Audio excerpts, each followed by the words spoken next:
This is the artificial intelligence voice of George Janko narrating this pod slice summary of the George Janko podcast.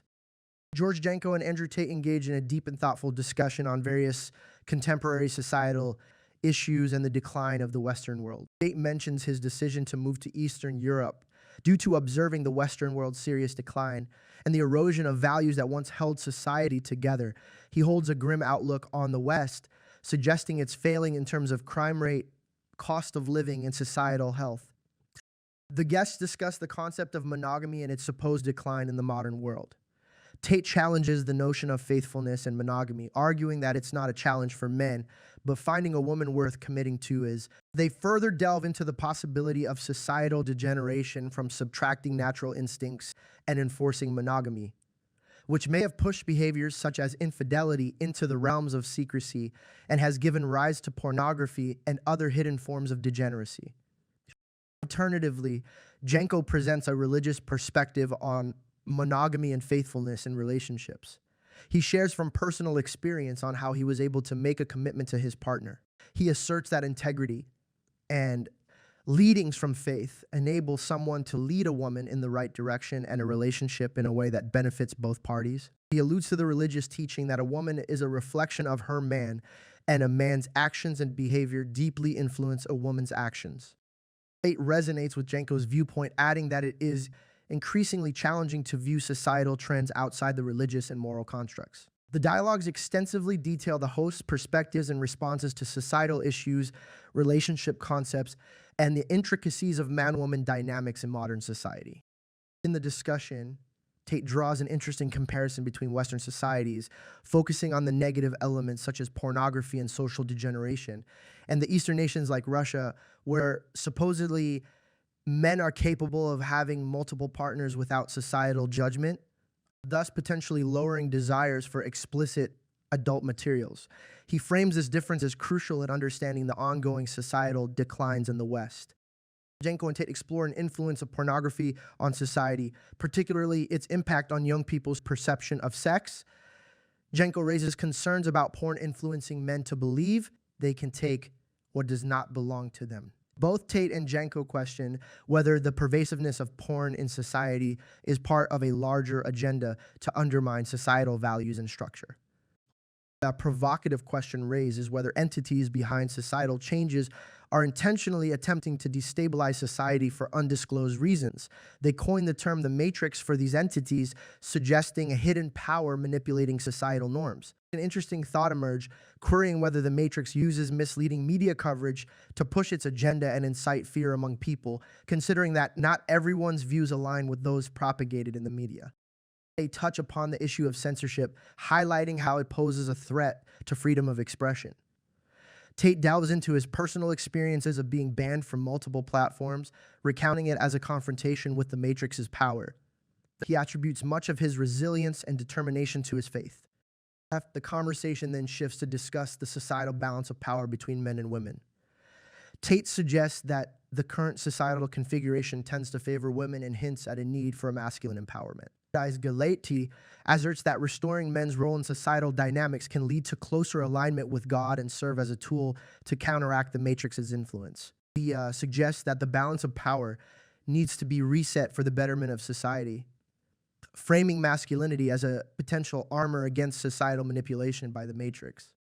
The segment concludes with a discourse on the fear tactics employed during the pandemic, speculating that these tactics exemplify the Matrix's influence in asserting control over people's actions and emotions. In their dialogue, Tate and Janko aim to cultivate an awareness of societal shifts and encourage their audience to question the intent and implications of these changes.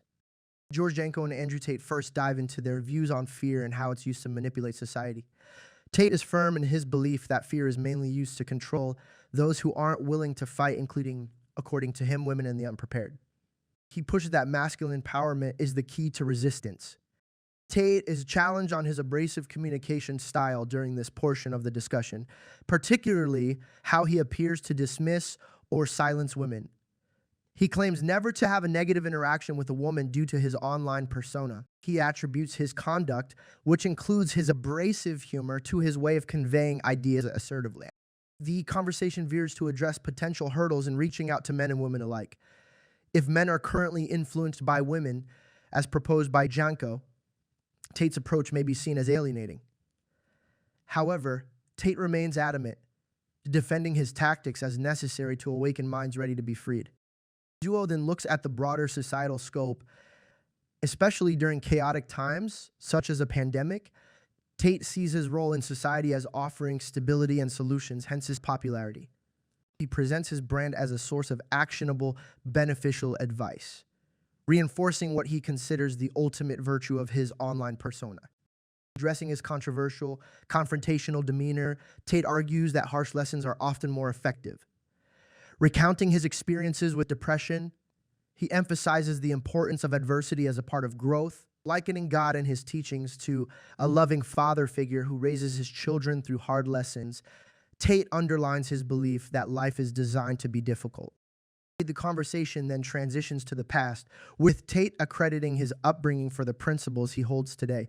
Despite facing financial struggles in his youth, he insists that these experiences laid the foundation of his character. He emphasizes the distinction between being broke and broken.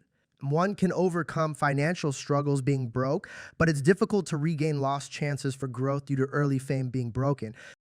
Toward the end of this discussion, that Andrew Janko widen the debate, reflecting on who the matrix or society's decision-making entities really are.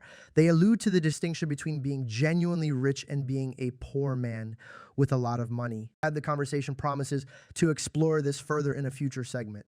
George Janko and Andrew Tate discuss the concept of wealth and power dynamics in society.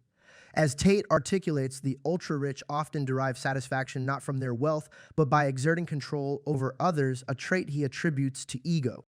The conversation veers towards how societies manipulate people using money. According to Tate, money essentially represents the stored time and energy of other people. From this vantage point, the conventional employer-employee relationship can appear as a form of veiled slavery. He also critiques how governments can create money at will, leading to a distorted perception of its real value. In this dynamic, he identifies those controlling the money supply as having a potentially unjust level of influence over society. Exploring his personal journey from poverty to wealth, Tate emphasizes the significant life lessons he learned during his ascendance. Coming from a low-income background with limited opportunities, he attributes his success to his firm understanding and appreciation of money's true value. Touching on societal issues during the COVID-19 pandemic, Tate sympathizes with the public's frustrations and confusion. He claims he understood the situation from a different viewpoint and criticizes the manipulation tactics used during this period to control people's actions and instill fear. For him, the pandemic was a circumstantial expression of the power dynamics already in play. Linking back to the discussion about power, Tate, corresponding to Janko's perspective, outlines the significance of good relationships. He believes the company you keep directly influences your life's outcome. He argues that the super-rich desire robot-like compliance from their subordinates, furthering the discussion on power dynamics in society. With this thought, they delve deeper into the concept of the matrix, suggesting that those sitting at the apex of society are orchestrating the world's narrative to suit their interests. Lastly, they discuss the potential risks of replacing human labor with artificial intelligence, I think, considering it a significant threat to job security. With AI expected to replace most unskilled labor in the future, they project a scenario where a large percentage of the population could become useless eaters, as termed by Tate. A thought that undeniably paints a bleak picture of the future. But for Tate, understanding these dynamics and actively positioning oneself appropriately is the key to surviving in a rapidly evolving world.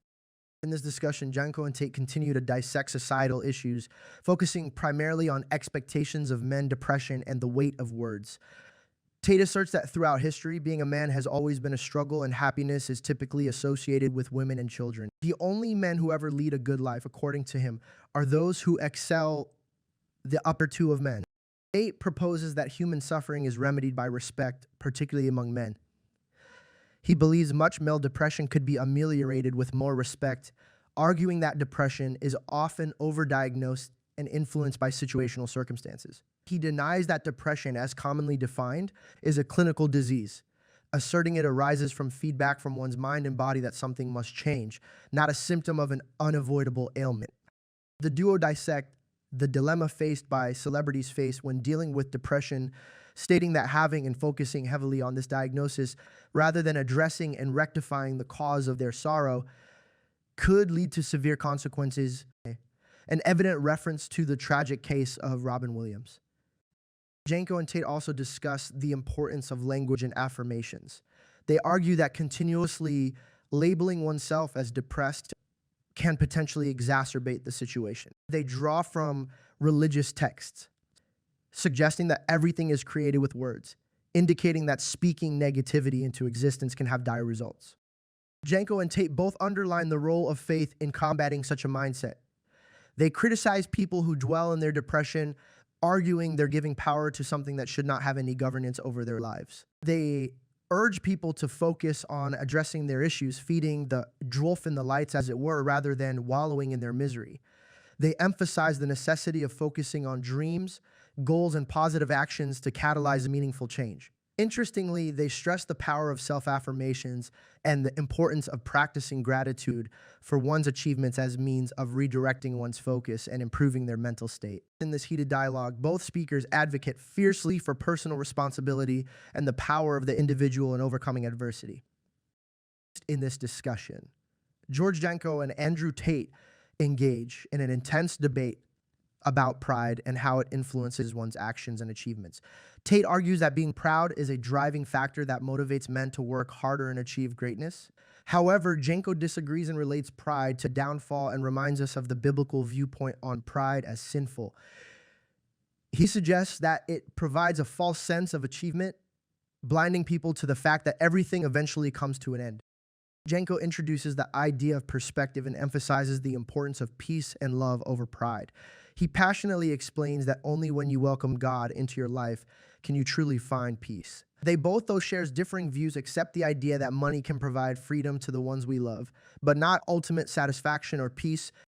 There's an interesting discussion about stress, with Tate admitting that he thrives under stress, stating that the pressure makes him perform better. However, they argue about whether people might misinterpret stress as depression, pointing out that stress is necessary to push individuals to work towards their goals, while labeling it as depression can create an unnecessary negative perspective.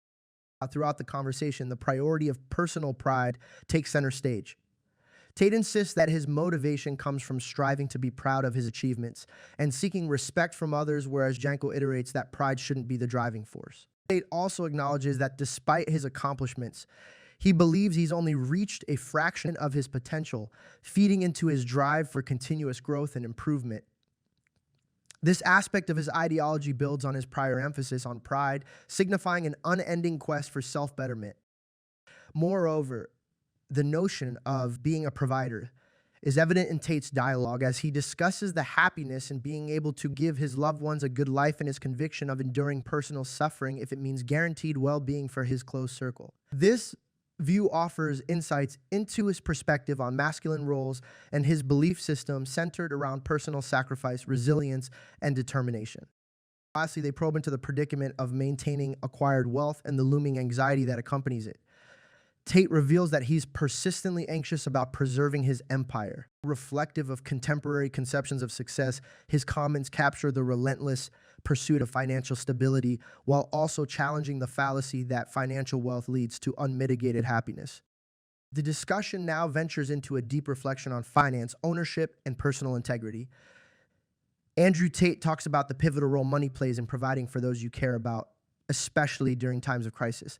He recounts his experiences of being arrested and having his assets frozen. Despite these challenging circumstances, his primary concern was the well-being of those around him, showcasing his commitment to the provider role he so highly values. Tate discusses his criminal accusation in Romania, stating he was accused of human trafficking. According to him, the charges were based on providing advice to two female friends on how to succeed on TikTok. Despite the seriousness of these allegations, Tate continually exudes a sense of resilience, emphasizing his determination to continue speaking his truth, irrespective of the potential consequences.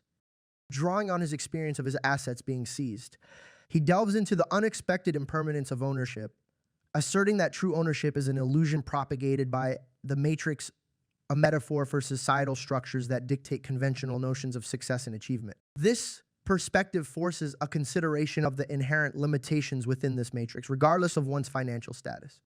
In a profound reflection on integrity, Tate illustrates his dedication to authenticity and truth, vilifying his soul over material possessions and rejecting the idea of selling out to the system. This point re-emphasizes his unwavering commitment to personal beliefs and morals, further exemplifying his perspective on masculine roles embodying determination, resilience, and sacrifice. Tate vehemently declares his stance in what he views as an unavoidable war against this matrix. He argues that this war isn't exclusive to him alone. According to him, everyone is in this war, either fighting against it or becoming a victim of it. Making a somber prediction, he suggests that those who accept the prevailing societal norms are pushing themselves towards internal conflict, leading to a depressive and unsatisfying existence. Tate calls for men to employ strength, amass substantial wealth, and prepare multiple exit strategies as tools for defense in this metaphorical war. He promotes the attainment of masculine excellence as a protection mechanism against the impending assault he anticipates from the societal system, the matrix. His view encompasses the possible bleak outcomes, accepting that he might become a casualty of this war, as long as he holds his ground standing up for what he believes. Tate's perspective on life, possessions, and the societal system challenge conventional views, posing thought-provoking questions about what constitutes authentic ownership, integrity, and the real costs of adhering to or fighting against the matrix. His narrative is infused with a sense of impending conflict and the urgency of preparing for it all while maintaining one's integrity and belief systems. Interlocked with the exploration of finance, ownership, and personal integrity, the conversation with Andrew Tate on George Janko podcast delves further into personal behavior and its impact on self-growth. Relying on an intriguing mix of faith-based discourse and personal anecdotes, Tate suggests that fear and negativity can create poisonous environments and hamper one's ability to thrive. He posits fear as a hindrance to personal growth, asserting that interaction with fear-driven individuals can become addictive and damaging. Tate preaches the importance of forming a reality shielded from unnecessary negativity. He shares his approach as being largely dismissive of pessimistic individuals, disassociating from them, even if possibly beneficial partnerships or monetary gains are at stake. Tate also indulges in critiques of negative and complaining behavior, arguing that it imprints a sticky residue on both individuals and the universe around them. He promotes an environment teeming with positivity. In his view, even in challenging situations like being in a trench, laughter should be the prevailing emotion. The reflections about his confrontation with the matrix attacks underline his resilience in the face of adversity. He likens himself to a cockroach that survives, regardless of how colossal the disaster. He sees this survival amidst the ludicrous charges against him for human trafficking as a testament to his tenacity, determination to remain steadfast. Emphasizing the importance of removing dismal character traits and influences, Tate offers an intriguing perspective on the impact of one's environment. He asserts that people are the sum of the 5 people they spend the most time with. Agreeing with Janko, Tate believes people have a tendency to seek sympathy, which he deems as an unhealthy favorite emotion. On the topic of personal growth and self-improvement, Tate introduces a compelling suggestion. He believes efficient and effective learning occurs through thorough self-reflection and self-assessment. Through constant reflection and learned lessons from life trials, one can avoid making the same mistakes. He empathizes with the idea that every hardship faced is a test from God and serves as a learning opportunity. Emphasizing this, Tate states, think of how many times you had the easy way to learn that lesson. You could have just stopped being a before it got bad. In conclusion, Tate illuminates his determination to stay true to his beliefs and speaks about the potential danger he faces due to his popularity and influence. He exhorts viewers to be mindful of character and to learn from trials, reflecting and growing instead of falling into a pit of self-pity and fear. The conversation on the George Janko podcast with Andrew Tate continues to discuss the notion of censorship and its potential repercussions on personal integrity and self-expression. Tate expresses his apprehension about the possibility of censorship leading to personal threats or even assassination, revealing his banishment from discussions in British schools and his labeling as a national security threat.